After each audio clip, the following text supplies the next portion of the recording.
Hi guys, elect cash stock ఇది మంచి stock hold చేయొచ్చు మనం. చాలా మంచి కంపెనీ. లాస్ట్ క్వార్టర్ చాలా మంచి గ్రోత్ ఇచ్చిన కంపెనీ. ఇది రీసెంట్గా మిడ్ క్యాప్ స్మాల్ క్యాప్ పడిపోయాయి కదా, అప్పుడు దీనిలో చాలా ఎక్కువ కరెక్షన్ వచ్చింది. ఇప్పుడు కాస్త రికవరీ మోడ్లో ఉందని చెప్పాలి. సో ఇది మనం మంత్లీ స్టాక్గా హోల్డ్ చేసుకోవచ్చు ఖచ్చితంగా. నేనైతే ఒక 6,500 అయితే పెట్టేశాను అనమాట ఈ స్టాక్కి. ఇంకా చూడాలి ఏమవుతుందని. నేను కూడా ఈ స్టాక్ని ఒక మంత్లీ స్టాక్గా హోల్డ్ చేయొచ్చు అని చెప్తున్నాను. ఇంకా స్క్రీనర్లో కానీ వచ్చి చూస్తే ఫండమెంటల్స్ మార్కెట్ క్యాప్ చూడండి 9,000 crores ఉంది. అండ్ కరెంట్ ప్రైస్ 156 ఉంది. ఆల్మోస్ట్ 204 నుంచి పడిపోయింది.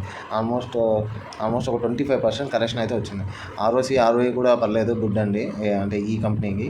అండ్ క్వార్టర్ ప్రాఫిట్ చూడండి, ఆల్మోస్ట్ 50% గ్రోత్ అయితే కనిపించింది. ప్రాఫిట్ గ్రోత్ కూడా 77% గ్రోత్. అలాగే నెట్ ప్రాఫిట్ చూడండి 602 crores ఉంది, చాలా మంచి నెట్ ప్రాఫిట్. అలాగే PE కూడా చాలా కంట్రోల్లో ఉంది ఈ స్టాక్కి. సో మనం కొనొచ్చు. ఇక్కడ చూడండి ఆపరేటింగ్ మార్జిన్ చూడండి, అట్ ఏ టైం 6% జంప్ ఇచ్చింది. అంటే చాలా హై వెళ్ళాల్సిన స్టాక్ ఇది. అండ్ మనం ఒకసారి నెట్ క్యాష్ ఫ్లో కూడా ఆల్మోస్ట్ పాజిటివ్ ఉంది. 17 crores ఉంది, ఆల్మోస్ట్ పాజిటివ్ రెవెన్యూలో ఉంది.